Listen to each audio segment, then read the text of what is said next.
श्रीकृष्ण शरणं मम गोपिका जीवनस्मरणं गोविन्दा गोविन्दा सद्गुरुनाथ महाराज की जय। शुक्लांभरधरं विष्णुं शशिवर्णं चतुर्भुजं प्रसन्नवदनं ध्यायेत् सर्वविघ्नोपशान्तये। नमो नमः सद्गुरुभ्यो नमो नमः। नमो नमः सद्गुरुभ्यो नमो नमः। सच्चिदानन्दरूपाय विश्वोत्पत्त्यादिहेतवे तापत्रय विनाशाय श्रीकृष्णाय वयं नुमः। यं प्रव्रजन्तमनुपेतमपेतकृत्यं द्वैपायनो विरह कातर आजुहाव पुत्रेति तन्मयतया तरवोऽभिनेदुः तं सर्वभूतहृदयं मुनिमानतोऽस्मि। यस्वानुभावमखिलश्रुतिसारमेकम् अध्यात्मदीपम् अतितितीर्षतां तमोन्धं संसारिणां करुणयाः पुराणगुह्यं तं व्याससूनुमुपयामि गुरुं मुनीनां। योगीन्द्राय नमस्तस्मै शुकाय ब्रह्मरूपिणे संसारसर्पदष्टं यो विष्णुरातममुमुचत कालव्यालमुखग्रास त्रासनिर्नाशहेतवे श्रीमद्भागवतं शास्त्रं कलौकीरेण भाषितम् एतस्मादपरं किञ्चित् मनःशुद्ध्येन विद्यते जन्मान्तरे भवेत् पुण्यं तदा भागवतं लभेत् ज्ञानवैराग्यसम्पूर्णान् हरिभक्तिपरायणान् पूर्वाचार्यातहं वन्दे सम्प्रदायप्रवर्तकान् भगवन्नाम साम्राज्य लक्ष्मी सर्वस्व विग्रहं श्रीमद्बोधेन्द्र योगीन्द्र देशिकेन्द्रम् उपास्महे। कलिकालोचितं धर्मं नाम संकीर्तनात्मकं निर्णेतुम् अवतीर्णं तं प्रेमिकं सद्गुरुं भजे। हरे रामेति कृष्णेति नाम संकीर्तनं सदा लोकक्षेमाय कुर्वन्तं प्रेमिकं सद्गुरुं भजे। जन्माद्यस्य यतोऽन्वयात् इतरतश्चार्तेष्वभिज्ञस्वराट् तेने ब्रह्महृदाय आदिकवये मुह्यन्ति यत्सूरयः तेजो वारिमृदां यथा विनिमयो यत्र त्रिसर्गो मृषा धाम्ना स्वेन सदा निरस्तकुहकं सत्यं परं धीमहि धर्मः प्रोज्झितकैतवोऽत्र परमो निर्मत्सराणां सतां वेद्यं वास्तवमत्र वस्तु शिवदं तापत्रयोन्मूलनम्।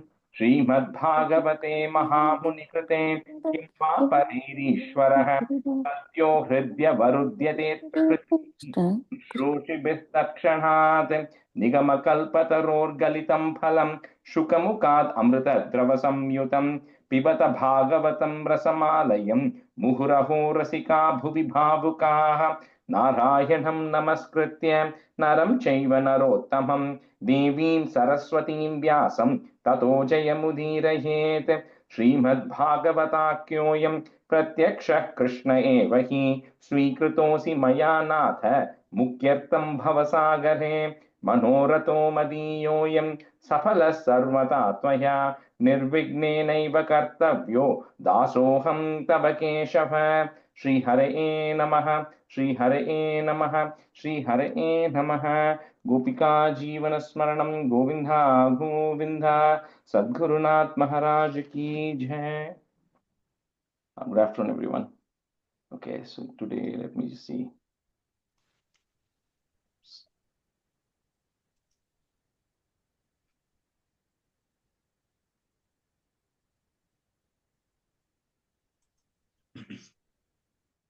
Something is happening. My screen is moving continuously. Some scroll is on.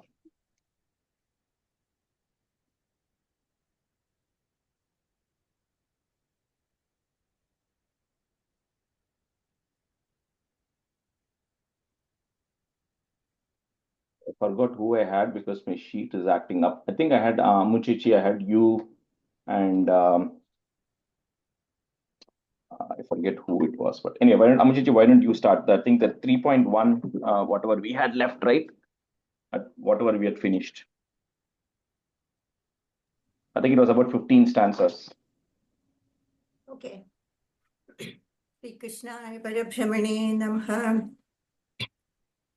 कच्चित् सुखं सात्वदविष्णुभोजदाशार्हगाणामधिपत्स आस्ते यमभ्यषिञ्जच्छदपत्रनेत्रो नृपासनाशां परिहृत्य दूराद कच्चिद्धरे सौम्यसुधस्तदृक्ष आस्ते ग्रणीरथिनां साधु साम्बः असूदयं जाम्बवती व्रताढ्या देवं गुहं योऽम्बिकया धृतोऽग्रे क्षेमं स कच्चिद्युयुधान आस्ते य फाल्गुनाल्लब्धधनुरहस्यः लेभेञ्ज साधोक्षज सेवयैव गतिं तदीयां यदि बिर्दुरापाम् कच्चिद्बुधस्वस्त्यनमीव आस्ते स्वफल्कपुत्रो भगवत्प्रपन्नः य कृष्णपादाङ्गितमार्गपांसुषु अचेष्टद प्रेम विभिन्नधैर्यः कच्चिच्छिवं देवगभोजपुत्र्या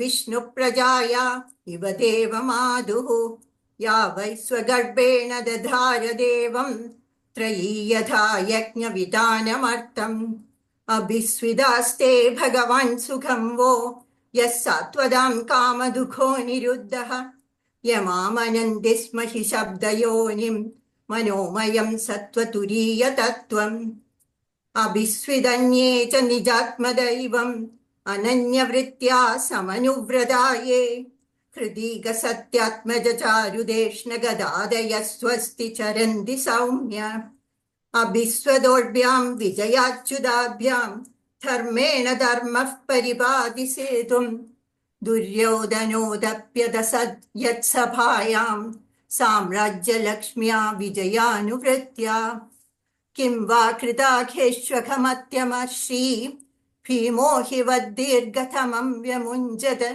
यस्यां कृपादं रणभूर्नसेहे मार्गं गदायाश्चरतो विचित्रम् कच्चिद् यशोधारथयूथपानां गाण्डीवदन्यो परतारिरास्ते अलक्षितो यच्चरकूटगूढो मायाकिरादो गिरिशस्तुतोष यमावुदस्वित्तनयौ पृथायाः पार्थैर्हृदौ पक्ष्मभिरक्षिणीव रेमाद उद्दाय मृधेश्वरिक्तं परत् सुवर्णाविव वज्रिवक्त्राद अहो पृथाभिद्रियदेर्भकार्ते राजर्षिवर्येण विनापि तेन यस्त्वैगवीरोधिरथो विजिज्ञे धनुर्द्वितीयः कगुभश्चतस्रः सौम्यानुशोजे तमथ पदन्तं रात्रे परेदाय विदुद्रुहेयः निर्याभिदो येन सुहृत्स्वपुर्या अहं स्वपुत्रान् समनुव्रतेन सोऽहं हरिर्मर्त्यविडम्बनेन दृशो नृणां चालयदो विदादुः नान्यो बलक्ष्यः पदवीं प्रसादात् चरामि पश्यन् गदविस्मयोऽत्र नूनं नृपाणां त्रिमदोत्पथानां महीं मुहुश्चालयदां च मोभिः वदात् प्रपन्नार्तिजिहीर्षयेषोऽपि उपैक्षदाघं भगवान् कुरूणाम् अजस्य जन्मोत्पथनाशनाय कर्मण्यकर्तुर्ग्रहणाय पुंसां नन्वन्यथा कोऽर्हति देहयोगं परो गुणानामुद कर्मतन्त्रम्. That first line after the comma, karmanyakartur. कर्मण्यकर्तुर्ग्रहणाय पुंसां तस्य प्रपन्नाखिललोकपानाम् अवस्थितानामनुशासने स्वे अर्थाय जातस्य यदुष्वजस्य वार्तां सखे कीर्तय तीर्थकीर्तेः इति श्रीमद्भागवते महापुराणे पारमहंस्यां संहितायां तृतीयस्कन्धे विदुरोद्धवसंवादे प्रथमोऽध्यायः। हरये नमो हरये नमो हरये नमः। गोपिका जीवनस्मरणं Govinda Govinda. Jai Shri Pandita, Jai Shri Ram, and that's 3.2. द्वितीयोऽध्यायः श्रीशुक उवाच इति भागवतपृष्ठः क्षत्रावार्तां प्रियाश्रयां प्रतिवक्तुं न चोत्सेह औकन्त्यात् स्मारिदेश्वरः यः पञ्चहायनो मात्रा प्रादराशाय याचितः तन्नैश्छत्रशयन् यस्य शबर्यां बाललीलया बाललीलया सकदं सेवया तस्य कालेन जरसं कदः पृष्टो वार्तां प्रतिब्रूयात् पर्दुः पादावनुस्मरन् स मुहूर्तम् अभूत् दूष्णीं कृष्णाङ्गिरिसुदया वृषं तीव्रेण भक्तियोगेन निमग्नः साधुनुवृतः पुलगोद्भिन्न सर्वाङ्गो मुञ्जन्मिलदृशा सूचः पूर्णार्थो लक्षितस्तेन स्नेहप्रसर सम्प्लुतः शनकै भगवल्लोकात् नृलोकं पुनरागतः विमृज्य नेत्रे विदुरं प्रत्याहोत्तव उत्स्मयन् उद्धव उवाच कृष्णद्युम्मनि निम्लोचे कीर्णेष्व जगरेणः किं नु नः कुशलं ब्रूयां कद श्री शुक्रुहेष्वहं दुर्भगो पदलोकोऽयं यदवो निदरामवीत् ये संवसन्दो न विदुः हरिमीना इवोटुपम् इङ्गिदञ्ज्ञाः कुरु प्रौढा एकारमाश्च सात्वदाः रामाश्च सात्वताः एकारामाश्च सात्वदाः सात्वदां वृषभं सर्वे भूदावासम् अमं सद देवस्य मायया स्पृष्टा ये सान्यत् असदाश्रिताः भ्राम्यते तीन तत्त्वाकैः आत्मन् युक्तात्मनो हरौ प्रदर्श्या तपसाम् अवितृप्त दृशां नृणाम् आदायन्तरदायस्तु स्वबिम्बं लोकलोचनम् first word आदायांतरधाद्यस्तु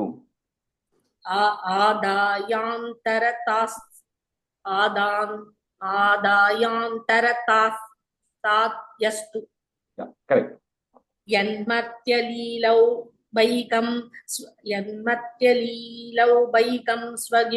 स्वयोगमायाबलं दर्शयात् गृहीतम्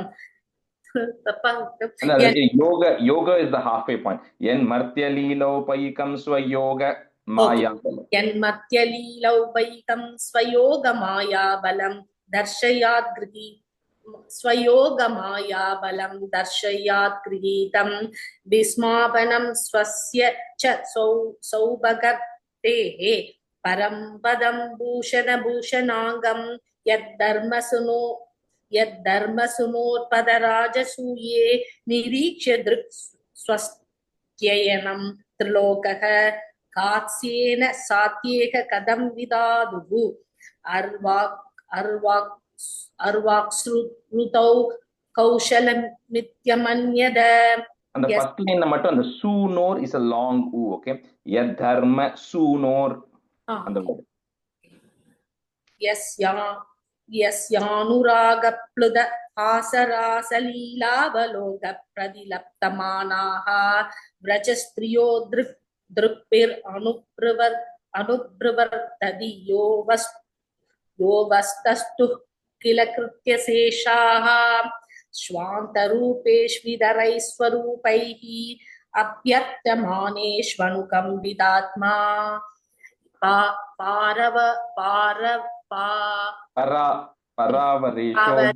परावरेशो महदंशयुक्तो ह्यश्चोऽपि चादो भगवान् यदाग्निः. And the first line, first word, I think Jaishining and the swa you didn't say. Swa shanta rupeshvi. Swanta rupeshvi na padichiten. I think you missed the swa. Swa shanta rup. Thank you. Okay, so let's continue with this on this. Okay, so Gopiji, you can be a student, and Aarti, you can be a student. So 16. Mam Khedayatyetat ajasya. If you want to break at the खेदयत् एतत् अजस्य जन्म, विडम्बनं यत् वसुदेव गेहे, व्रजे च वासोरि भयादिव स्वयं, पुरात् vyavatsidyat. So the that is coming, you can break it if you want. Vyavatsidyat ananta viryah. Very easy. Mam khedayat yetadajasya janma bidambanam yat vasudeva gehe vraje cha vasori bhayadiva swayam purat vyavatsidyat ananta viryah.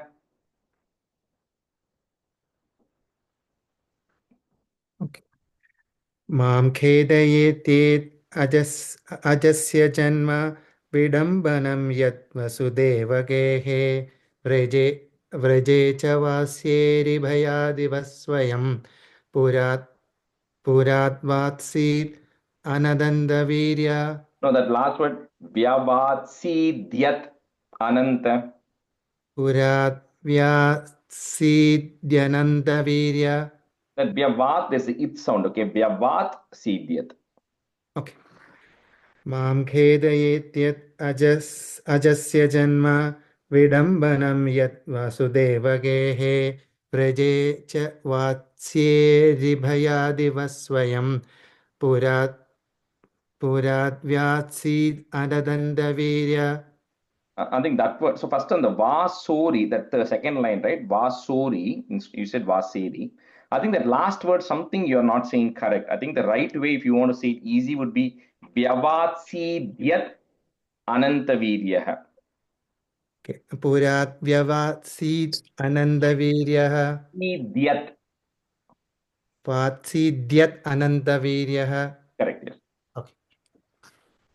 मां खेदयत्येतदजस्य जन्म विडम्बनं यत् वसुदेवगेहे व्रजे च वासोरिभयादिव स्वयं पुराद्व्यवात्सीद्यद् अनन्तवीर्यः मां खेदयत्येतदजस्य जन्म विडम्बनं यद् वसुदेवगेहे व्रजे च वासोरिभयादिव स्वयं पुराद्व्यवात्सीद्यद् अनन्तवीर्यः. ராஜஸ்ரீ அந்த முதல் லைன்ல அஜஸ்யக்கு அப்புறம் ஸ்பாசா Janma, after janma. Okay. Yeah.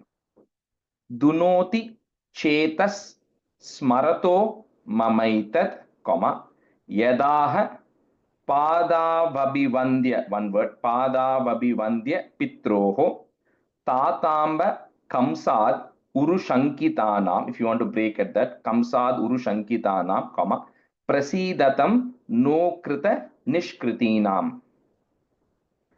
दुनोति चेतस्मरतो ममैतत् यदाह पादावभिवन्द्य पित्रोः ताताम्बकं साधुरुशङ्कितानां प्रसीदतं नो कृतनिष्कृतीनाम्. दुनोति चेतस्मरतो ममैतद्यादाह पादाभिवन्द्य पित्रोः तताम्बकं सादुरुशङ्कितानां प्रसीदतं नो कृत निष्कृतीनाम्. Is it okay? Yeah. दुनोति चेतस्मरतो ममैतद्यदाह पादाभिवन्द्य पित्रोः तताम्बकं ताताम्बकं सादुरुशङ्कितानां प्रसीदतं नो कृतनिष्कृतीनाम्. That kamsad, if you're already saying, it becomes uru shankitanam. Okay, that word. Kamsad uru shankitanam. Kamsad urushankitanam. Okay. दुनोति चेतस्मरतो ममैतद् यदाह पादावपि वन्द्य पित्रोः तदाम्बकं दुरुशङ्कितानां प्रसीदतं नो कृत निष्कृतीनाम्. RP, same correction. You're saying kamsa duru shankitana. It's kamsat uru shankitana. Okay. दुनोति चेतस्मरतो ममैतद् यदाह पादावभिवन्द्य पित्रोः तथाम्बकं साद् उरुशङ्कितानां प्रसीदतं नो निष्कृतीनां The second name, Tatamba, okay? You said Tatamba, तातां Kova Amushyangri Saroja Renum, comma, Vismartum Ishita. It's easy to break that. Or you can say Vismartum Ishita together also. Vismartum Ishita Puman Vijigran. Yo Visphurat Bhu Vitapena Bhumehe. Put a Visarga and comma there. Next at Bharam, there's a ir on top of that bha that will go away. Bharam Kritantena Tiraschakara. Ko va amushyangri saroja renum vismartumishita puman vijigran yo visphurat bhru vitapena bhumehe bharam kritantena tiraschakara. को वा अमुष्याङ्घ्रिसरोजरेणुं विस्मर्तुमीशीत पुमान् विजिघ्रन् यो विस्फुरत् भूविडपेन भूमेः भारं कृतान्तेन तिरश्चकार. Second line, it is bhru vitapena. Bhru. You said bhru vitapena. Okay, bro. Okay. को वा अमुष्याङ्घ्रिसरोजरेणुं विस्मर्तुम् ईशीत पुमान् विजिघ्रन् यो विस्फुरत् भ्रूविडपेन भूमेः भारं कृतान्तेन तिरश्चकार. को वा अमुष्याङ्घ्रिसरोजरेणुं विस्मर्तुमीशित पुमान् विजिघ्रन् यो विस्फुरद्भ्रूविटपेन भूमेः भारं कृतान्तेन तिरश्चकार. को वा अमुष्याङ्घ्रिसरोजरेणुं विस्मर्तुमीशीत पुमान् विजिघ्रन् यो विस्फुरद्भ्रूविटपेन भूमेः भारं कृतान्तेन तिरश्चकार.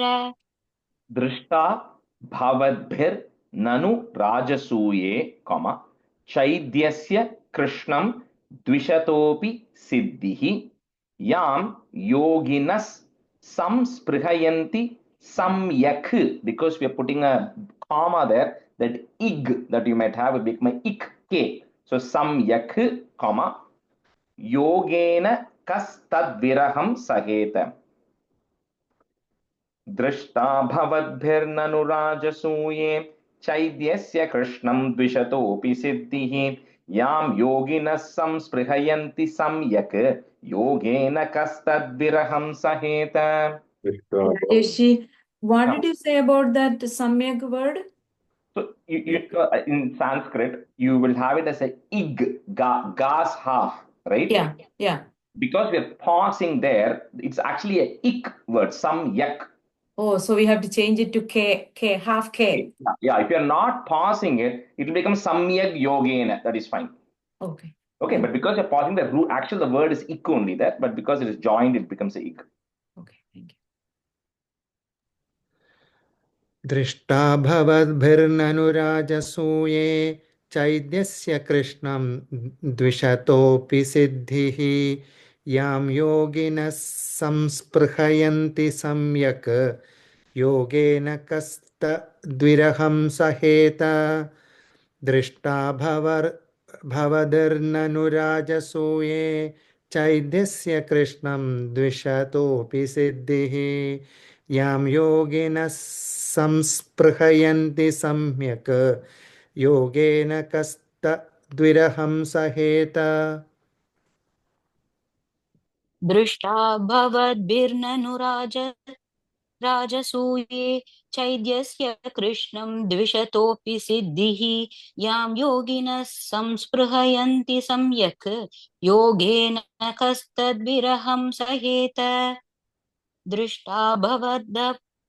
दृष्टा भवद्भिर्ननु राजसूये चैद्यस्य कृष्णं द्विषतोऽपि सिद्धिः यां योगिनः संस्पृहयन्ति सम्यक् योगेन कस्तद्विरहं सहेत. This is referring to Chaidyasya, means the king of Cheri, which is Shishupala. So that example. Tathaiva chanye naraloka Viraha. Again, because we are pausing there, add a visarga. Viraha. Ya ahave Krishna mukara vindham netraif pibanto nayanabhiramam, comma, Parthastra Putaf Padamapurasya. So, like, this is like, I think I explained the meaning, some of these things. But anyway, the battle of Kurukshetra, because Krishna was standing in front of Arjuna while they were getting the onslaught of Arjuna's arrows, but they were getting it by looking at Krishna Mukara Vindam. The warriors who were there were still looking at Krishna at that time, so they were blessed. तथैव चान्ये नरलोकवीराः य आहवे कृष्णमुखारविन्दं नेत्रैः पिबन्तो नयनाभिरामं पार्थास्त्रपूताः पदमापुरस्य. तथैव चान्ये नरलोकवीराः य आहवे कृष्णमुखारविन्दं नेत्रैः पिबन्तो नयनाभिरामं पार्थास्त्रपुत्राः पदमापुरस्य. पार्थास्त्रपूताः long u. Yeah. पार्थास्त्रपूतः पदमापुरस्य तथैव चान्ये नरलोकवीराः य आहवे कृष्णमुखारविन्दं नेत्रैः पिबन्तो नयनाभिरामं पार्थास्त्रपूताः पदमापुरस्य. तथैव चान्ये नरलोकवीरा य आहवे कृष्णमुखारविन्दं नेत्रैः पिबन्धो नयनाभिरामं पार्थास्त्रपूताः पदमापुरस्य. Bharati and the first name, the Veeraha, you have to add a visarga there. तथैव चान्ये नरलोकवीराः य आहवे कृष्णमुखारविन्दं नेत्रैः पिबन्धो नयनाभिरामं पार्थास्त्रपूताः पदमापुरस्य. Swayam Twasamyati Shayas. You cannot break that word. Twasamyati Shayas Triyadishaha. So it's Triya, Trya, Triyadishaha, comma. Swarajya Lakshmyapta Samasta Kamaha Balim Haridbhish Chira Loka Palaihi, comma. Kirita Kotyedita Pada Pitaha. स्वयं त्वसाम्यातिशयस्त्र्यधीशः स्वाराज्यलक्ष्म्याप्तसमस्तकामः बलिं हरिद्भिश्चिरलोकपालैः किरीटकोट्येडितपादपीठः. ராஜேஷ் அந்த third line வந்து ஹரத்பிர் or ஹரித்பிர்? ஹரத்பிஷ். ஹரத்பிஷ். Okay. Rajesh சரலோகன் இருக்கு, சிரலோகன் சொன்னார். ஹரத்பிஷ் சிரலோகபாலைஹி. சரலோகபாலைஹின்னு இருக்கீங்க. Okay, just change it to chira. That was the I didn't have any corrections on that. Yeah. स्वयं त्वसाम्यातिशयस्त्यधीशः स्वराज्यलक्ष्म्याप्त समस्तकामः बलिं हरिभिश्चिरलोकपालैः किरीटकोट्याडितपादपीठः. किरीटकोट्येडितपादपीठः. And then the first line after the comma is Swarajya. You said Swarajya. Okay. स्वयं त्वसाम्यातिशयस्त्र्यधीशः स्वाराज्यलक्ष्म्याप्त समस्तकामः बलिं हरिभिश्चिरलोकपालैः किरीटकोट्याडितपादपीठः. Did you say Hari? It's Haradbish, that word.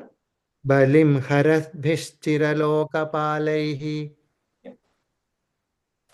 स्वयं त्वसाम्यातिशयस्त्रयधीशः स्वाराज्यलक्ष्म्याप्तसमस्तकामः बलिं हरद्भिश्चिरलोकपालैः किरीटकोट्येडितपादपीठः. Arthi, and the first Swa, line, you said the tra is not a full, right? It's a half tra, right? So, triya dishaha. Triya. Triya, Trya. Triya. Swayam tvasamyatishayastriyadishah स्वराज्यलक्ष्म्याप्तसमस्तकामः बलिं हरद्भिश्चिरलोकपालैः किरीटकोट्येडितपादपीडः. Again, the three you said on the word, see that word is actually three adishaha are the two words there, right? So Lord of threes, right? Now the three is subject to, you can put any three you want. Like we have the 14 worlds, you can divide the 14 worlds into three worlds. So one who's the Lord of the three worlds. Then the three gunas you have. So he's the Lord of the three gunas. So it's three is like one of those number which like in which you can categorize a lot of things into three, and he's a Lord of all the three. So that is why that Triya Disha is three Adisha, which becomes Triya Disha. Okay. Second time on tapa sonena. நீங்க வந்து three அப்படின்னு that Yeah. word is Yeah, three. so Three and a becomes triya. yeah, so okay. Triya Triyadisha. disha. Tattasya kainkaryamalam bhritano, comma, viglapayatyanga yadugrasenam. You can say yadugrasenam or yadugrasenam. Tishtan nishannam parameshthi dishnye, comma, nyabhodayat deva nidharayeti, short e. So just do one time. तत्तस्य कैङ्कर्यमलं भृतानो विग्लापयत्यङ्गयदुग्रसेनं तिष्ठन्निषण्णं परमेष्ठिदिष्ण्ये न्यबोधयद्देव निधारयेति. तत्तस्य कैङ्गर्यमलं भृधानो विग्लापयत्यङ्गयदुग्रसेनं तिष्ठन्निषण्णं परमेष्ठिधिष्ण्ये न्यबोधयद्देव निधारयति. तत्तस्य कैङ्कर्यमलं भृतान्नो विग्लापयत्यङ्गयदुग्रसेनं तिष्ठन्निषण्णं परमेष्टिधिष्ण्ये न्यपोधयद्देव निधारयेति. अहो बकी long e yam stana kala kootam, comma, jigamsayapayayat. One word up to that. The that is there, we can break it into an it and a for easy, but up to that it's one word. Jigamsayapayayat apyasadvi lebhe gatim datriuchitam. Again, that three and u becomes triu. So datriuchitam tatonyam, comma, kamva dayalum sharanam brajema. Talking about Putana here. Stana kala kutam, one who had poison in her breast. अहोबकीयं स्तनकालकूटं जिगांसयापाययदप्यसाध्वी लेभे गतिं दात्र्युचितां ततोऽन्यं कं वा दयालुं शरणं व्रजेम. अहो बकीयं स्तनकालकूटं जिघांसयापाययत् अप्यसाध्वी लोभे गतिं ध्यात्युचितां ततोऽन्यं कं वा दयालुं शरणं व्रजेम. Yeah, second line, first word, lebhe. Okay, लेभे. Okay. अहो भगीयं स्तनकालकूटं जिगांसया पाययद् अप्यसाध्वी लेभे गतिं दात्र्यचितां ततोऽन्यं कं वा दयालुं शरणं व्रजेम. I think we covered the meaning of this. I forgot if we did or not. But anyway, like Uddhava is talking to Vidura about all the activities of Krishna, right? All the leaders of Krishna pretty much over this chapter and the next chapter is just talking about that each thing that happened. Like in the context of saying how Dayalu he is, he's saying even a person like Putana who had poison smeared on her breast and tried to kill him, he gave her salvation, right? Because that is how kind he was, but he had to undergo all the sufferings, right? In that context. Manye Suran Bhagavatam Tryadishe, again the same Tryadishe is coming there. Bhagavatam Stredishe, comma, Samrambha Margabhinivishta Chittan, Margabhinivishta Chittan, Ye Samyuge Chakshata Tarkshya Putram, put a im there, break that word. Next word will start with the A. Amse Sunabhayudam Apatantam. So even the people who try to, like the asuras who try to kill him, which is like the Samramba Yogin, like Jaya Vijaya, we're going to see that again, right, later. So even who try to kill him, he said they are also blessed because even though they wanted to get rid of Krishna, they at least had the opportunity to see Krishna. A lot of people who love him don't get an opportunity to even see him. So in this case, they are also blessed because they got a chance to see him, and then he gave them blessings. Manhe Suran Bhagavatam Stredhishe Samramba Margabhinivishta Chittan Ye Samyuge Chakshata Tarkshya Putram Amse Sunabhayudamapatantam. मन्ये सुरान् भागवतां स्त्रधीशे संरम्भमार्गाभिनिविष्टचित्तान् ये संयुगे चक्षत तार्क्ष्यपुत्र अंसे सुनाभायुधमापतन्तम् मन्ये सुरान् भागवतां त्रयदीशे त्रयदीशे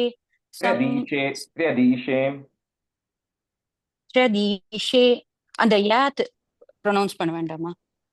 யா வரும், but it's like triya. You don't have to say tha ya, like triya. Rajesh, can I ask some question? Sorry to interrupt. If it was a full tra, how would you say it? And if it is a half? Trayadishe. Sorry, can you repeat it? Traya. Okay. Trayadishe in that case. So that's why it's not that traya, triyadishe. मन्ये सुरान् भागवतां श्रैदीशे संरम्भमार्गाभिनिविष्टचित्तान् ये संयुगे चक्षततार्क्ष्यपुत्रम् अंसे सुनाभायुधमापतन्तम्. ராஜேஷ், நான் தப்பா சொன்னேன்னா நான் recording பார்த்து ஒரு தடவை நான் கேட்டு பிராக்டிஸ் பண்ணிக்கிறேன். அந்த த்ரை மட்டும். அந்த word you have to just practice. Sorry, Bhagavatam அதுக்கப்புறம் இஸ் இருக்கு, அந்த இஸ் ஒன்னு சொல்லக்கூடாதா? இல்ல இருக்கு, பாகவதாம் ஸ்த்ரேதீஷே. பாகவதான்சா இஸ், ஆமா ராஜேஷ், இது நம்பர் 3 and year சொன்னா சரியா இருக்குமா? 3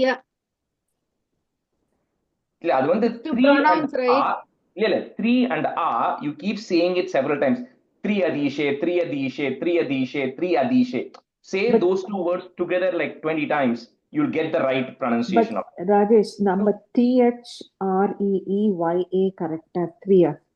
No, yeah, close enough. I would write it as TRYA, okay, but it's probably 3REEY is also probably close enough English. But like I said, 3 adishe, and the rend word you keep saying it together, you will get the right pronunciation for that word. Okay, because it's really a sandhi of those two words, really. So Vasudevasya Devakyam, comma, Jato Bhojendra Bandhane Chikirshur Bhagavanasyaha, comma, Shamaje Nabhiyachitaha. That word is together, cannot break it. Last word. Vasudevasya Devakyam Jato Bhojendra Bandhane Chikirshur Bhagavanasyaha Shamaje Nabhiyachitaha.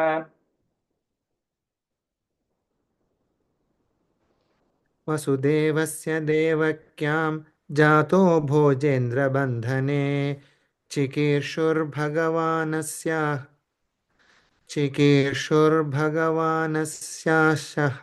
How do you break that? Chikirshur Bhagavan Asyaha. Chikirshur Asyaha. शमजेनाभियाचितः. वसुदेवस्य देवक्यां जातो भोजेन्द्रबन्धने चिकीर्ष भगवानस्याः शमजेनाभियाचितः. We'll switch halfway here. Kannan, you can be student, and Srividya, Sriram, you can be student.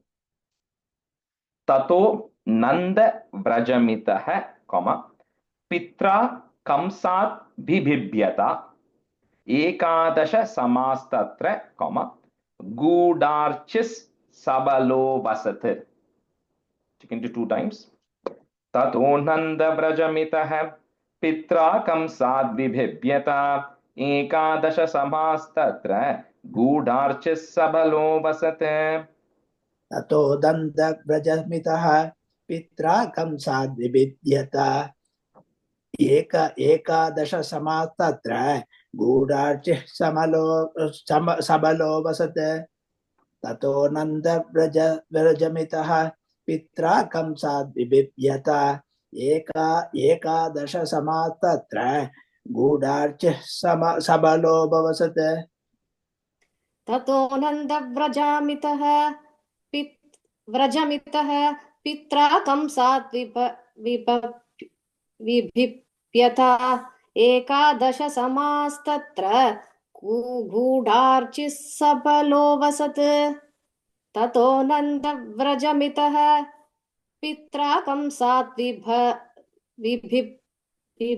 विभिप्यता एकादश समास्तत्र गूढार्चिः सबलो वसत्. All this, I'm just going to say only few words, meanings, because all of this we're going to see in detail in Dashamaskandam. But this is just saying, because your father, which is Vasudeva, was afraid of Kamsa killing, for 11 years, he kept you in hiding in with the Nandagopa and Yashoda in Gokula. That's what this is telling. Parito Vatsapair Vatsan. You'll have a im and a ish, right? Because we're going to pause there. That will become an in there. So Vatsan, in, comma. That ish will go away.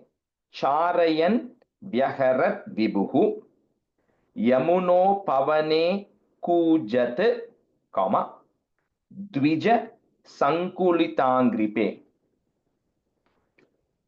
Parito Vatsapair Vatsan Charayan Vyaharat Vibuhu Yamuno Pavane Kujat Dvija Sankulitangripe.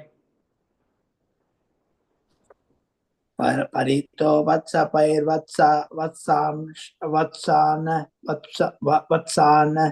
चारयन् व्यहरद् विभुः यमुनो पवने कूजत द्विजसंकुलिताङ्घ्रिपे परितो वत्सान् चारयन् व्यहरद् विभुः यमुनो पवने कूजत द्विजसंकुलिताङ्घ्रिपे परीतो वत्सपैर्वत्सान् चारयन् व्यहरत् विभुः यमुनो पवने कूजत् द्विजः संकुलिताङ्घ्रिपे परीतो वत्सपैर्वत्सान् चारयन् व्यहरत् विभुः यमुनो पवने कूजत् द्विजः संकुलिताङ्घ्रिपे.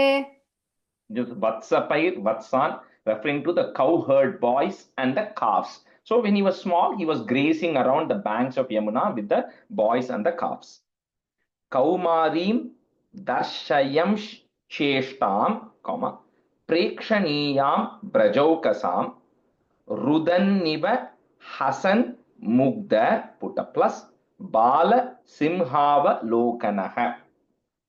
And then when he became, as he was very ready for childhood, right? A small age, 5 years at that time, then of course he was behaving like a small child, because all the people of the Vraja Bhumi, he was a child. And what would a child do? Rudan, sometimes the child will cry, sometimes Hasan, sometimes the child will laugh. So just like that, he used to behave like a child for the people of Vraja.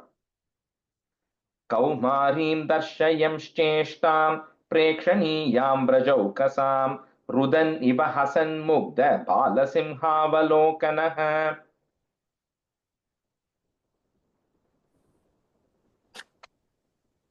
कौमारीं दर्शयंश्चेष्टां प्रेक्षणीयां व्रजौकसां रुदन्निव हसन्मुग्ध बालसिंहावलोकनः कौमारीं दर्शयंश्चेष्टां प्रेक्षणीयां व्रजौकसां रुदन्निव हंसन्मुग्ध रुदन्निव हसन्मुग्ध बालसिंहावलोकनः. Rajesh, ஒரு question on the Hamsa Mukta ரெண்டு தாவா just ஒரு தாவா? இல்ல it's Hasan last. So Hasan Mugdha, second last dha. Mugdha, okay. Yeah, dha. ஸ்கிரிப்ட்ல ரெண்டு Sorry. ஸ்கிரிப்ட்ல ரெண்டு தா இருந்தது, அதான் just கேட்டேன். Ig Mugdha. Mugdha. Okay, thank you. कौमारीं दर्शयंश्चेष्टां प्रेक्षणीयां व्रजौकसां रुदन्निवहसन्मुग्ध बालसिंहावलोकनः. कौमारीं दर्शयंश्चेष्टां प्रेक्षणीयां व्रजौकसां रुदन्निवहसन्मुग्ध बालसिंहावलोकनः.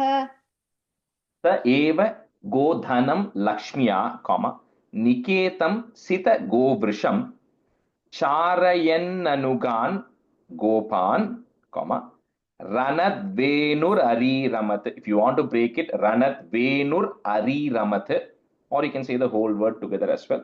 So it just says, as you know, when he was going around, at the time, then of course we know, that he used to play the flute, Venur, right? So he was, used to always blow his flute and always keep the boys happy around him. Sa eva godhanam lakshmya niketam sita goprisham charayan nanugan gopan ranadvenurari ramate. स एव गोधनं लक्ष्म्या निकेतं सित गोवृषं चारयन्ननुगान् गोपान् रणद्वेनुररीरमत. स एव गोधनं लक्ष्म्या निकेतं सित गोवृषं चारयन्ननुगान् गोपान् रणद्वेनुररीरमत. स एव गोधनं लक्ष्म्या निकेतं सति गोवृषं सितगोवृषं चारयन्ननुकान् गोपान् रणद्वेणुररीरमत्. स एव गोधनं लक्ष्म्या निकेतं सितगोवृषं चारयन्ननुकान् गोपान् रणद्वेणुररीरमत्. प्रयुक्तान् भोज राजेन, मायिनः कामरूपिणः लीलया व्यनुदत्तांस्तान्, बालः क्रीडनकानिव.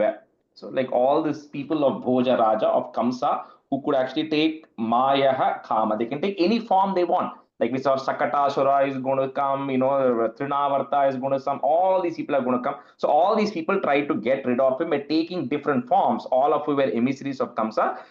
Krishna got rid of all of them as a child's play, right? He got rid of all of them. Prayuktan Bhojarajena Mayinah Kamarupinah Leelaya Vyanudattam Stan Balah Kridanakaniva.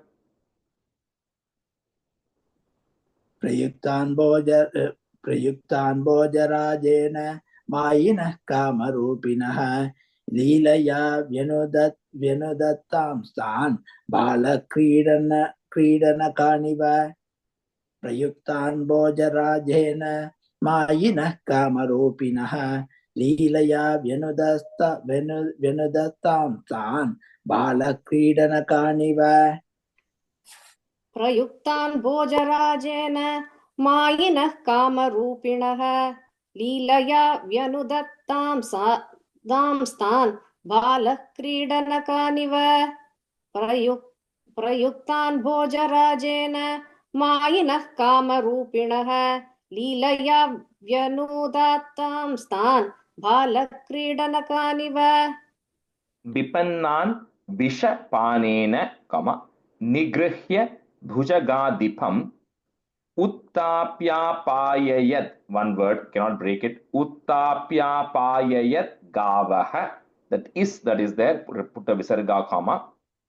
Tattoyam prakriti sthitam. So the Vishapanena. So with the Kaliya snake who had polluted, made the waters of the one area of Yamuna really poisonous, you then got rid of Kaliya and made that water available for all the people of Vraja, including the cows. विपन्नान् विषपानेन निगृह्य भुजगाधिपम् उत्ताप्यापाययद्गावः तत्तोऽयं प्रकृतिस्थितम् विपन्नान् विषपानेन निगृह्य भोजगाधिपम् उत्ताप्यापाययद्गावः तत्तोऽयं प्रकृतिस्थितम् विपन्नान् विषपानेन निगृह्य भुजगाधिपम् उत्ताप्यापाययद्गावः तत्तोऽयं प्रकृतिस्थितम् विपन्नान् विषपानेन निगृह्य भुजगाधिपम् उत्थाप्यापाययत् गावः तत्तोऽयं प्रकृतिस्थितम् विपन्नान् विषपानेन निगृह्य भुजगाधिपम् उत्थाप्यापाययत् गावः तत्तोऽयं प्रकृतिस्थितम् अयाजयत् गोसवेन गोपराजं द्विजोत्तमैः वित्तस्य चोरुभारस्य चिकीर्षन् सद्व्ययं विभुः.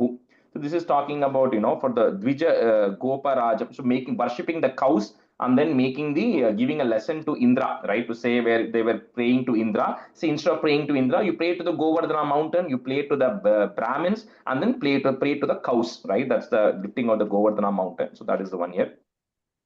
Ayajayat Gosavena Goparajam Dvijottamaihi Vittasya Chorubharasya Chikirshan Sadvyayam Vibuhu.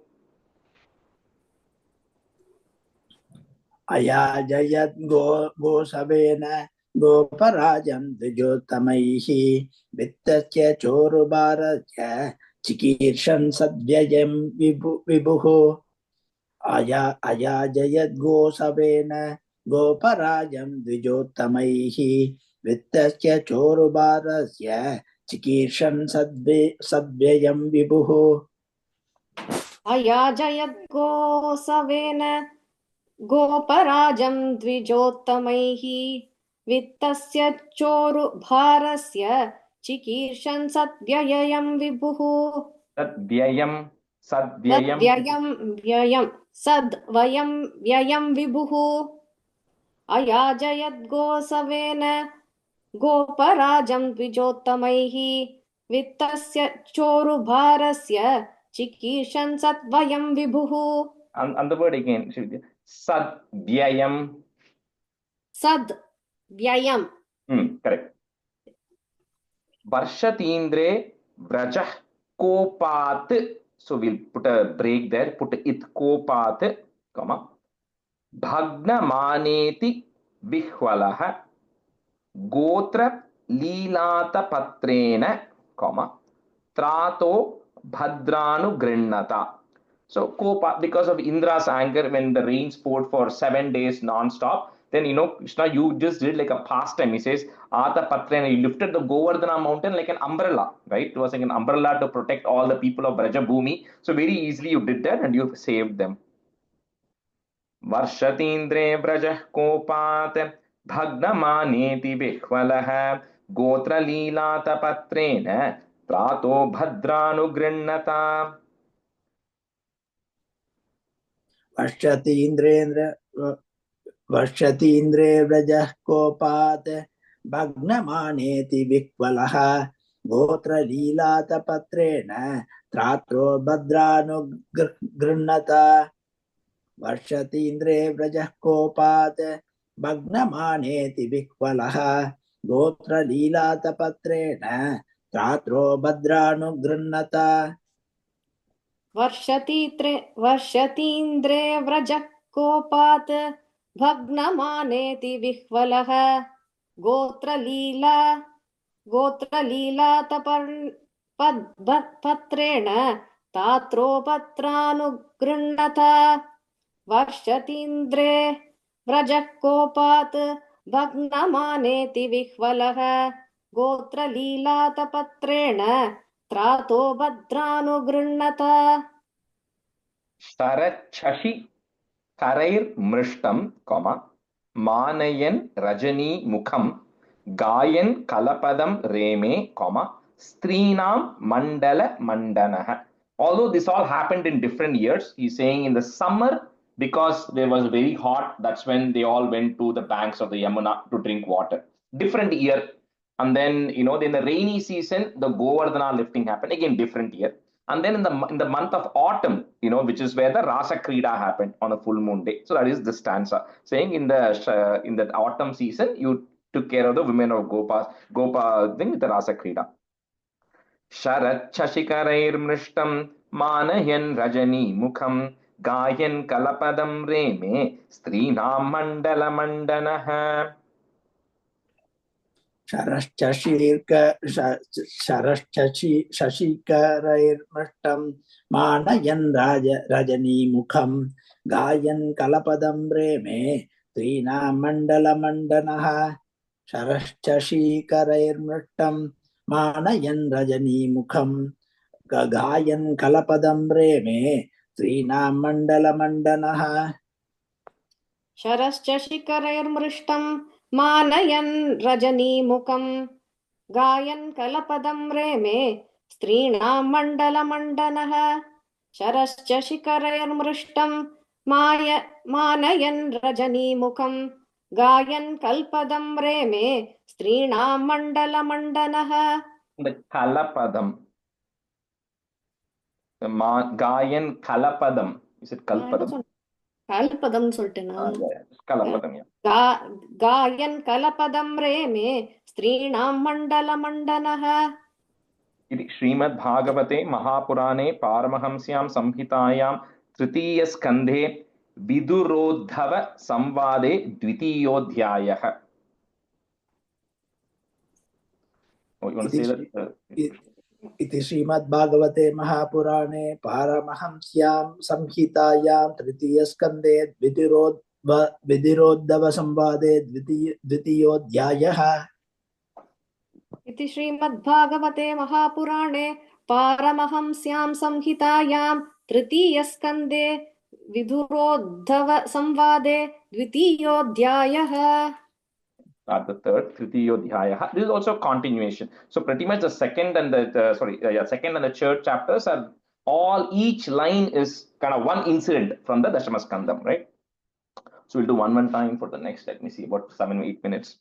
Uddhava vacha tatassa agatya puram swapitroho. So the ish that is there, you're going to put a visarga comma. Chikirshaya sham bala deva samyutaha. Nipatya Tungadripu Yutha Natham, Hatam Vyakarshat Vyasum Oja Sorvyam. If you want to break that, Vyasum Oja Sorvyam. So this talking about, like first one they talk about with Balarama, you went to Mathura, and then to please your parents, you then got rid of Kamsa by pulling him out of the dais and then getting rid of him. Uddhava uvacha tatasya agatya puram swapitroho chikirshayasham baladeva samyutaha nipatya tungadripuyuthanatham hatam vyakarshat vyasumoja sorvyam. Uddhava uvacha tatasya agatya puram swapitroho chikirshayasham baladeva samyutaha Nipatya Tungadripuyutanatam Atam Vyakarshad Vyasumoja Sorvyam. Uddhav उवाच ततस्स आगत्य पुरं स्वपित्रोः चिकीर्षयाशं Baldev संयुतः निपाद्य तुङ्गात्रिपुयूतनाथं हतं व्यकर्षत् Vyasumojasorvyam. Correct. Vyasum Ojasorvyam. You want to break it? Sandipanes Sakrit Proktam, Brahmaditya Sabistaram, Tasmai Pradatvaram Putram, Mritam Pancha Janodarat. So this we know. You go to the Sandipani Ashramam where you study all the 64 arts in 64 days, like one a day. And then when he asks the guru what dakshina you need, the guru's wife says, I want you to bring back my son who's lost. So he then goes to the Western Sea, and then that's where he meets a conch demon, right? And then he brings the sun back. Sun was not dead, the sun was abducted. So he brings the sun back as a thanks to the Guru. Sandhipane sakrit proktam brahmaditya savistaram tasmai pradhatvaram putram mritam panchajanodarat. Sandipane sakrutotproktam brahmaditya savistaram tasmai pradadvaram putram mritam panchajanodarat. Sandipane sakrita proktam brahmaditya savistaram tasmai pradhatvaram putram mritam panchajanodharat. And the first line is sakrit, it's a half it. You said a full ta there. Sakrit proktam. Oh, sakrit proktam. Yeah. I mean, you know that this is the first one was Dashakam 74, 75. This is Dashakam 76, right? Where the Sandipani, he goes and brings it back. Next, Samahuta Bhishmaka Kanyayaye, Shriyas Savarnena Bhubusha Yesham Gandharva Vritya Mishatam Swabhagam, Jahre Padam Murni Dhadat Suparnaha. So this is referring to Bhishmaka Kanya. So the daughter of Bhishmaka, which is Rukmini, right? So his brother was Rukmi, she was Rukmini. So at that time, all of them, they were there. So this is 78, 79, where 78, she sends a Sandesham. 79, Rukmini Swayamvaram, where you come and get help, marry Rukmini in front of everybody, because all of them were waiting, because she was supposed to get married to Shishupala, right? And then Jarasandha, everybody is waiting there. And then you abduct Rukmini during her Swayamvaram, or not Swayamvaram, during her marriage. Samahuta Bhishmaka Kanyayaye Shriyasa Varnena Bhubhushayesham Gandharva Vritya Mishatam Swabhagam Jahre Padam Murni Dhadat Suparnaha. Samahuta Bhishmaka Kanyayaye Shriya Sarva Savarnena Bhubhushayesham Gandharva Vritya Mishatam Swabhagam Jahre Padam Murni Datat Suparnaha. Samahuta Bhishmaka Kanyayaye Shriyasvarnena Bubukchayesham. Shriyat Savarnena. Savarnena. Oh, okay. Okay, got it. Okay. Samahuta Bhishmaka Kanyayaye Shriyasvarnena Bubhushayesham Gandharva Vritya Mishatam Swabhagam Jahre Padam Murdni Tatas Suparnaha. Kakudmato Vidya, one word, because that S symbol is coming. Kakudmato Vidya Naso Damitva, Swayamvare Nagnajitim Uvaha Tad Bhagnamananapi Gridyato Gnan, in sound Gnan, the next half is a little bit of a tough word there. Jagne Kshatash, because the Visarga is coming, so I'm putting that ish there. Jagne Kshatash Shastra Bhritas Swa Shastraihi. Okay, so Jagne. The third line இன்னொரு பிரிச்சு சொல்றேளா? Jagne Kshatash. Because in the Visarga, I'm not saying individually, I'm putting the ish there in the Visarga there. So Jagne Kshatash Shastra Bhritas Swa Shastraihi. Simple words only, but that stra and ish and all will just come, all comes together. So இந்த தத் பக்னமான அந்த line சொல்லுங்க. Tad Bhagnamanapi Gridyato Gnan. That's one word. So this is referring to, the Nagnajiti. So this is all the marriages that happens, right? Dashakam 81, where he marries that, Satya, Bhadra, all of them. So here just talking about Nagnajiti, because for Nagnajiti, there was like whoever has to marry her has to defeat 7 bulls. So Krishna went there and then he took 7 forms and he, defeated all the 7 bulls. And then with that, you married Nagnajiti. Rajesh, and the third line, ஞாத்துன்னு முடிக்கணுமா? இத்தா? இல்ல இன்னு ஞான். உங்களுக்கு இருக்கா? Let me just check. I think Gyan. my not working. Okay, let me just check and come back, get back to you. Okay, இன்னு இருக்கு, but I don't know if that becomes the நீ அவர் இம்மு சொன்னார் இந்த இடத்துல.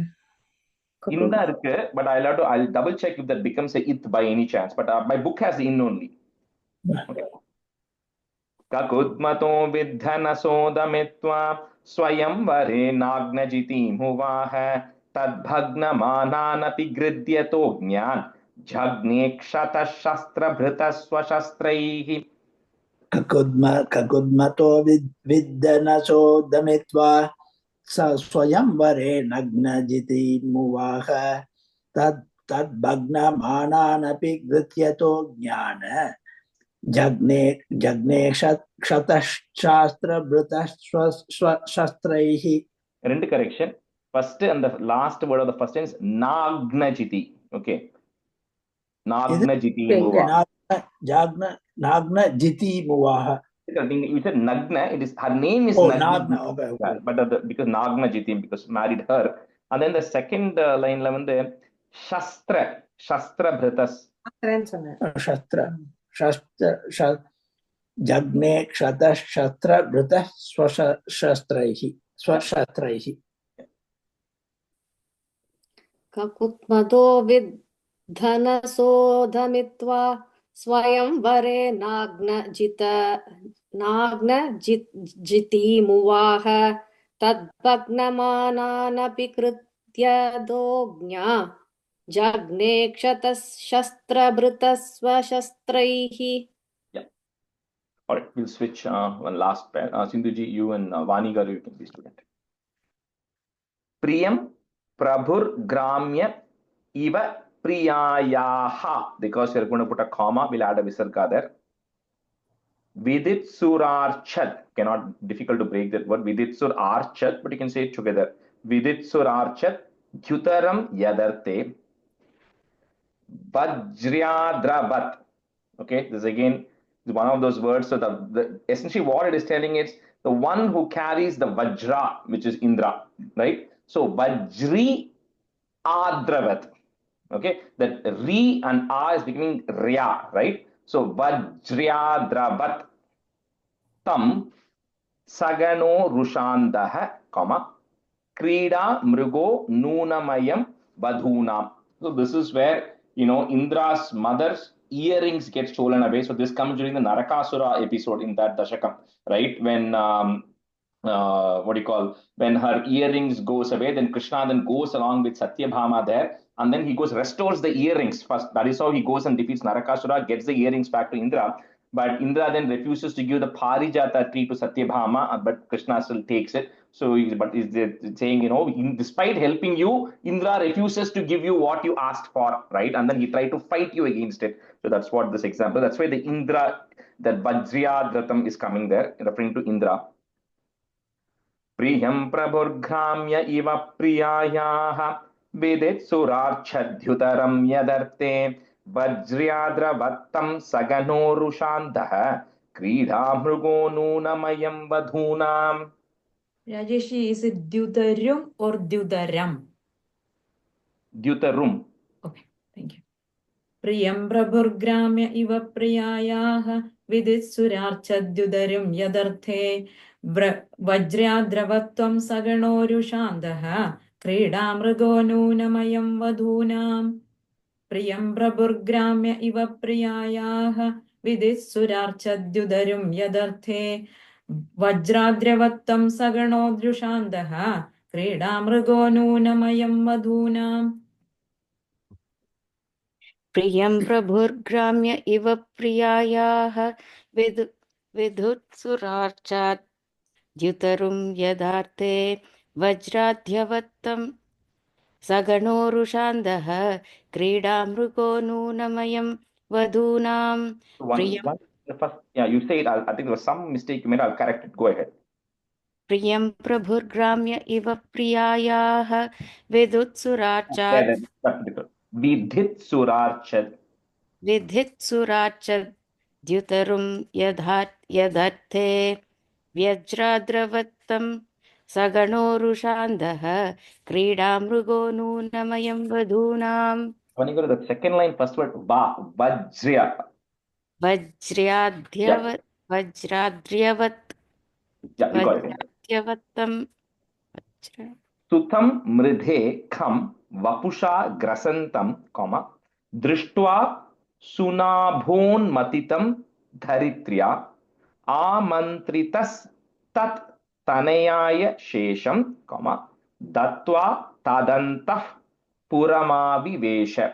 So this is referring to when Narakasura, he tried to do the whole thing, then he wasn't defeated by you, Krishna, and then you eventually his mother pleads, and then you give the kingdom to his son, right? His son's name is Bhagadatta, to whom you give the kingdom, and then you rescue the women, which is going to come in the next stanzas. But here you defeat Narakasura and give the kingdom to his son. Sutam hridekham vapushagrasantam drishtva sunabhonmatitam daritrya आमन्त्रितस्तत् तनयाय शेषं दत्त्वा तदन्तः पुरमाविवेश.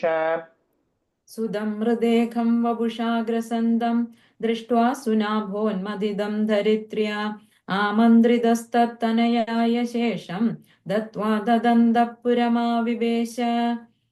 सुदमृदेखं वपुषाग्रसन्दं दृष्ट्वा सुनाभोन्मदिदं धरित्र्या आमन्त्रितस्तत्तनयाय शेषं दत्त्वा तदन्तः पुरमाविवेश. सुतं हृदेकं वपुषा ग्रसन्तं दृष्ट्वा सुनाभोन्मथितं धरित्र्या आमन्त्रितस्तत्तनयाय शेषं दत्त्वा तदन्तः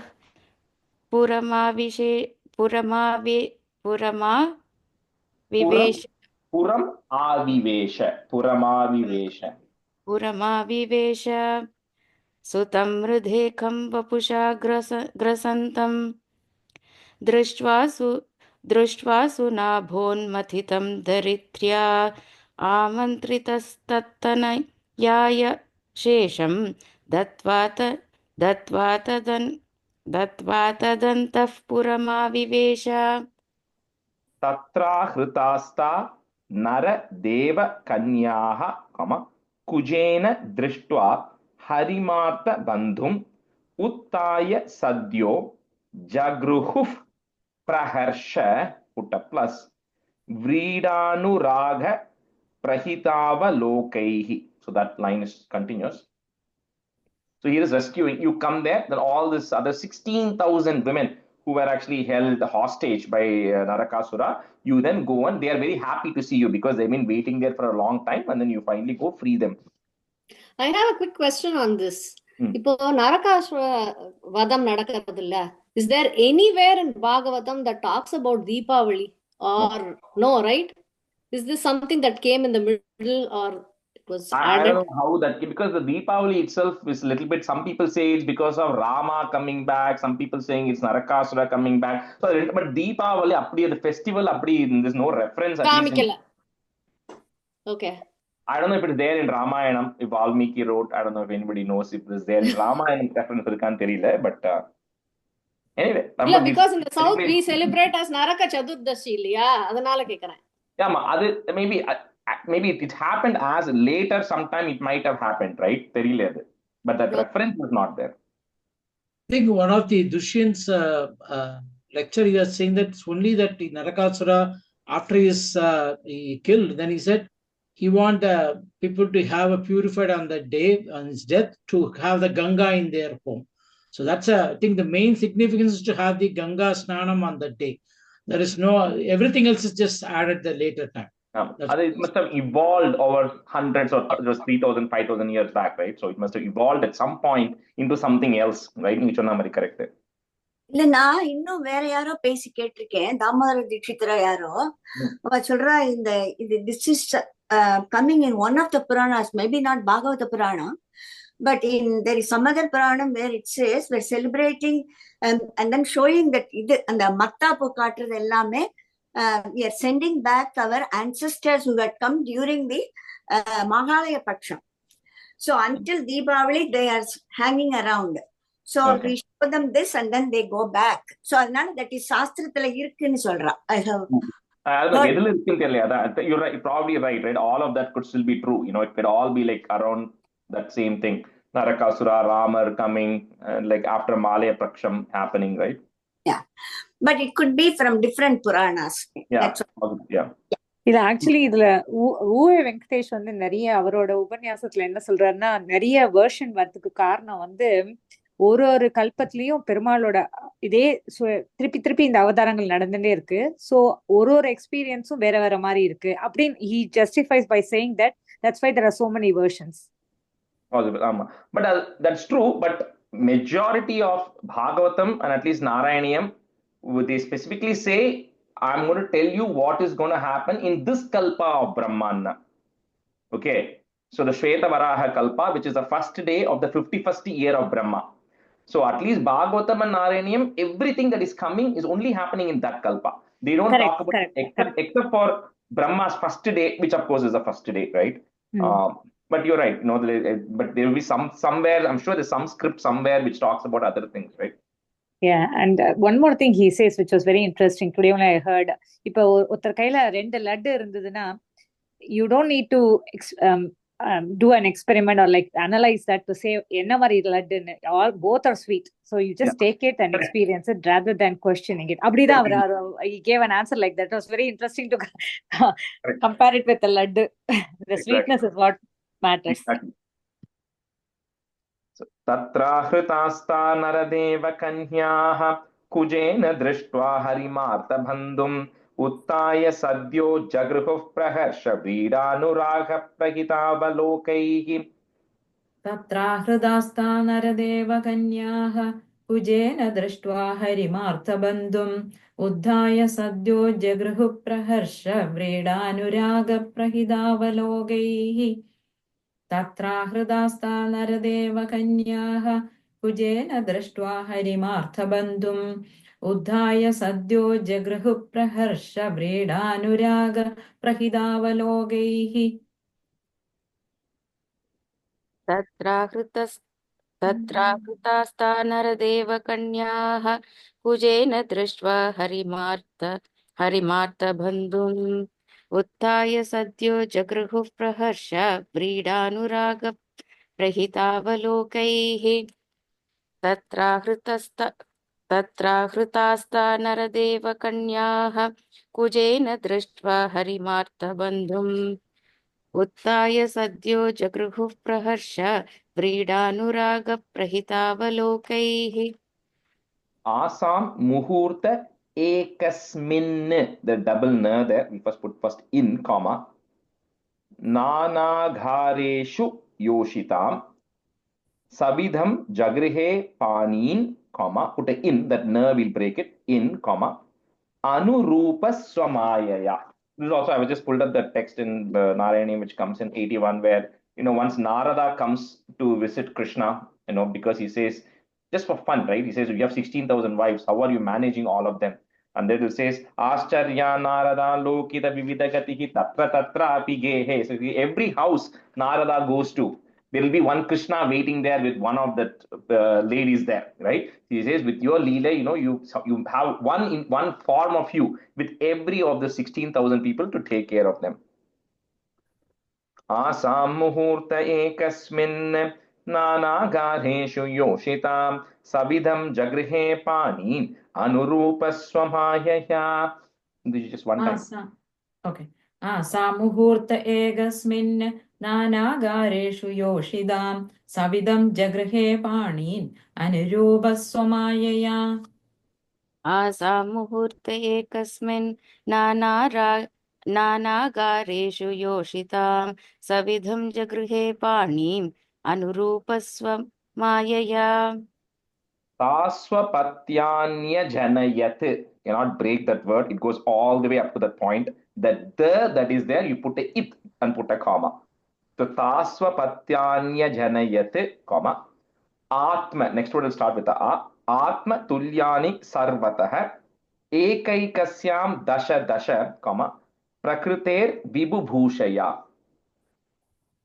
तास्वपत्यान्यजनयत् आत्मतुल्यानि सर्वतः एकैकस्यां दश दश प्रकृतेर्विबुभूषया तासपत्यान्यजनयद आत्मतुल्यानि सर्वदः एकैकस्यां दश दश प्रकृतेर्विबुभूषया तास्वपत्यान्यजनयत् आत्मतुल्यानि सर्वतः एकैकस्यां दश दश प्रकृतेर्विभूषया काल Magadha shalvadin comma that n will put a in comma next word will start with the a anikai rundatah puram ajighanat swayam divyam comma swapumsam teja adishat. So all the kala yavana who comes right in Dashakam 77 to help Jarasandha, he'll attack Jarasandha, of course, no king of Magadha. He attacks 17 times, he loses 18th time, then Krishna lets him win. And then, of course, Salva. So all of these people, they all keep attacking Mathura, but you somehow kind of, you do not get rid of them because Krishna did not get rid of Jarasandha. Krishna did not get rid of Kala Yavana because eventually Muchukunda gets rid of him, right? So while they kept attacking you, you kept defending your people, but you did not get rid of them because it was not in their karma to be gotten rid by you. कालमाघदशाल्वादीन् अनीकैरुन्दतः पुरम् अजीघनत् स्वयं दिव्यं स्वपुंसां तेज आदिशत् कालमागधसाल्वादीन् अनीकैरुन्धदः पुरम् अजीघनत् स्वयं दिव्यं स्वपुंसां तेज आदिशद कालमागाधशाल्वादीन् आनिकैरुन्धतः पुरम् अजीघनत् स्वयं दिव्यं स्वपुंसां तेज आदिशत्. First line you said anikaif, not a. Anikaif. Yeah. Shambaram dvividam banam, comma, muram balvalamevacha anyamscha dantavaktradin, that na, you put a break there, dantavaktradin, comma. Next word starts with a avadhit kamscha ghatayat. So other people, Shambara, Divida, Bana, Balvala, Dantavaktra, so some of them you got, some of them because of Balarama. Balarama goes and gets rid of that Dvivida, that monkey who comes and who abducts the women and all that. So anyway, we'll see all of that later. But anyway, between you and Balarama, between Krishna and Balarama, they got rid of all of them. Shambaram Dvividam Banam Muram Balvalamevacha Anyamscha Dantavaktradin Avadhit Kamscha Ghatayat. शम्बरं द्विविधं बाणं मुरं बल्वलमेव च अन्यांश्च दन्तवक्त्रादीन् अवधीत्कांश्च खादयद. शम्बरं द्विविधं बाणं मुरं बल्बलमेव च अन्यांश्च दन्तवक्त्रादीन् अवधीत्कांश्च घातयत्. अथ ते भ्रातृपुत्राणां पक्षयोः पतितान् नृपान् चचाल भूः कुरुक्षेत्रं येषाम् आपततां बलैः. Next two I'll say it together, it kind of continues. अथ ते भ्रातृपुत्राणां पक्षयोः पतितान् नृपान् चचाल भूः कुरुक्षेत्रं येषाम् आपततां बलैः. अथ ते भ्रातृपुत्राणां पक्षयो पतितान् नृपान् चचालभूः कुरुक्षेत्रं येषामापततां बलैः. अथ ते भ्रातृपुत्राणां पक्षयोः पतितान् नृपान् चचाल भूः कुरुक्षेत्रं येषामापततां बलैः. स कर्ण दुःशासन सौबलानां कुमन्त्र पाकेन हत श्रियायुषं सुयोधनं सानुचरं शयानं भग्नोरुम् उर्व्यां न ननन्द पश्यन्. So just the Kurukshetra war. See, because Vidura is Uddhava is telling Vidura, he's saying Vidura, your brothers' kids, which is all the Kauravas, and then your nephews, which are all the Pandavas, same thing, right?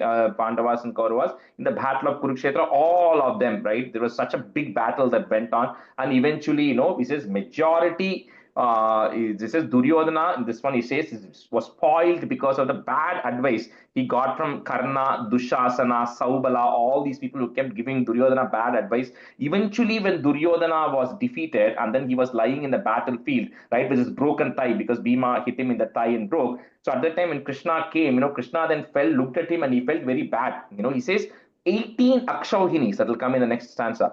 18, and we'll see what an Akshauhini is like, I think about 1:1:3:5 ratio, with one being 100,000, right? That many number of cavalry, horses, all of that stuff.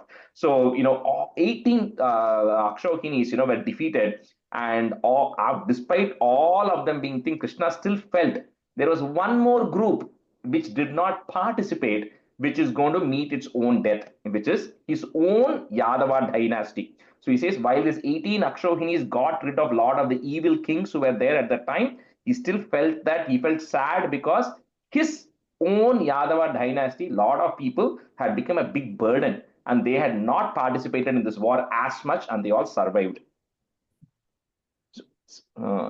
Sakarna Dushasana Saubhalanam Kumantra Pakena Hata Shriyayusham Suyodhanam Sanucharam Shayanam Bhagnórumurvyam Nanananda Pashyan. Sakarna Dushasana Saubalanam Kumantra Bhagena Hadasriyayusham Suyodhanam Sanucharam Shayanam Bhagnórumurvyam Nanananda Pashyan. Sakarna Dushasana Saubalanam Kumantrapakeena Hatashriya Suyodhanam Sanucharam Shayanam Bhagnórumurvyam Nanananda Pashyan. Do one more and stop. Kiyan Bhuvoyam Kshapitoru Bharo, Yet Drona Bhishmarjuna Bhima Mulaihi. Sorry. Ashtadashakshauhinikau. Ashtadasha Akshauhini. Okay, two words there which are joined together. So Ashtadashakshauhiniko Madamshaihi. The R that is there, put a visarga, Madamshaihi. Next word will become Aste Balam Durvishaham Yaduna. So he says, because of the help of Drona, Bhishma, Arjuna, Bhima, with all of them, 18 Akshauhinis were defeated, right? Or died on both sides combined. It was 17 on Kauravas and 1 on Pandavas, I think, if I remember right. Anyway, so 18 were gotten rid of, but still, all the strength which was from my own Yadava dynasty was still left. Krishna was very worried about it.